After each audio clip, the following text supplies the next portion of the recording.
दोस्तों, कहते हैं कि सृष्टि में हर पाप का एक घड़ा होता है। धीरे धीरे बूंद बूंद करके वह भरता रहता है, और जब वह घड़ा भर जाता है तो प्रकृति 4 संकेत देती है, 4 डरावनी चेतावनियां कि अब निर्णय का समय आ चुका है। पर अधिकांश लोग इन संकेतों को पहचान ही नहीं पाते। यह कहानी ऐसे ही एक शहर की है जहां पाप का घड़ा भर चुका था और 4 संकेत शुरू हो चुके थे। भारत के मध्य में स्थित एक पुराना शहर कैलाशपुर, पहाड़ों से घिरा, नदियों से पवित्र और इतिहास से भरा हुआ। लेकिन समय के साथ यह शहर धीरे धीरे बदल गया। जहां कभी मंदिरों की घंटियां गूंजती थीं, वहीं अब रात में हथियारों की आवाजें सुनाई देती थीं। जहां कभी साधु संत आश्रय लेते थे, वहीं अब अपराधी पनाह लेते थे। लोग बदल गए थे, सड़कें बदल गई थीं, चरित्र बदल गया था। लालच, भ्रष्टाचार, वासना, हिंसा, यह सब शहर की हवा में घुल चुका था। और फिर शुरू हुए संकेत। पहला संकेत, मौन की चीख। कैलाशपुर की पुरानी लाइब्रेरी के पास रहने वाली एक लड़की अनायरा, शांत, समझदार और हमेशा सच की तलाश में रहने वाली। एक रात वह अपनी पढ़ाई कर रही थी कि अचानक पूरे कमरे में गहरा सन्नाटा छा गया। खिड़की के बाहर सड़क पर कुत्ते भौंक रहे थे, दूर कहीं ट्रेन की आवाज आ रही थी, लेकिन उसके कमरे में सब कुछ शांत, बिल्कुल मौन। इतना गहरा मौन कि जैसे हवा भी सांस रोक चुकी हो। और फिर एक धीमी, दर्द भरी चीख सुनाई दी। लेकिन अजीब बात यह थी कि चीख कहीं बाहर से नहीं, बल्कि अनायरा के मन के अंदर से आ रही थी। वह डर गई। आवाज ने कहा, जब पाप का घड़ा भरता है, पहला संकेत मौन के टूटने से मिलता है। सन्नाटा चीख उठता है। अनायरा कांप गई। उसे लगा जैसे शहर खुद उससे बात कर रहा हो।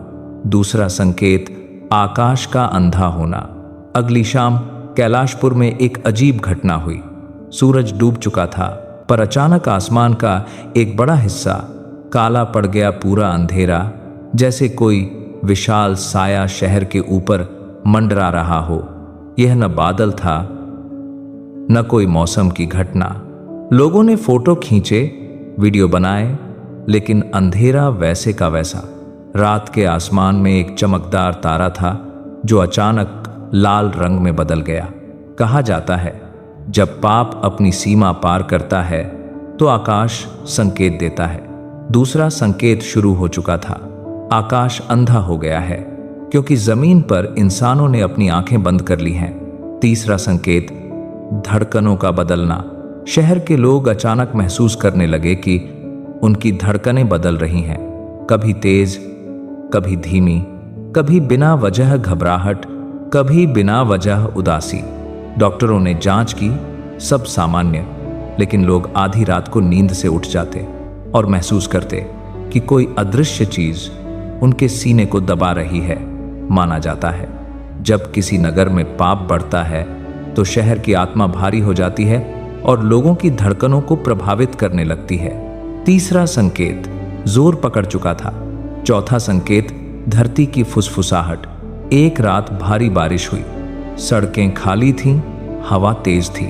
अनायरा अपने घर की खिड़की के पास खड़ी थी, जब अचानक उसने देखा भीगी हुई सड़क पर भूरे रंग की धूल उठ रही है, जैसे कोई अदृश्य चीज सतह को खरोंच रही हो। और फिर धरती से आवाज आई। हाँ, धरती बोल रही थी। उसने साफ कहा, समय आ गया है। जिसने जितना पाप बोया है, अब उसकी फसल उसे ही काटनी होगी। चौथा और अंतिम संकेत पूरा हो चुका था। अब कुछ बड़ा होने वाला था, बहुत बड़ा। जब चारों संकेत पूरे हो गए, अनायरा को एक सपना आया। सपने में उसने एक बूढ़े साधु को देखा जो एक सुनसान मंदिर के सामने खड़े थे। उनकी आंखों में आग थी, लेकिन चेहरा शांत।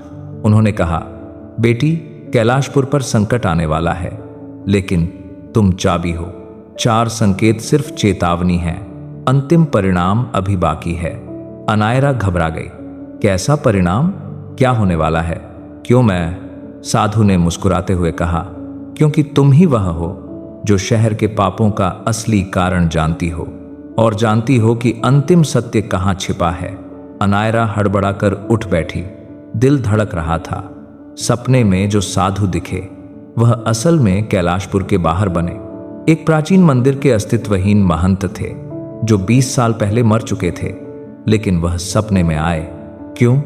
और उन्होंने चाबी किसे कहा? कौन सी चाबी? कौन सा सत्य?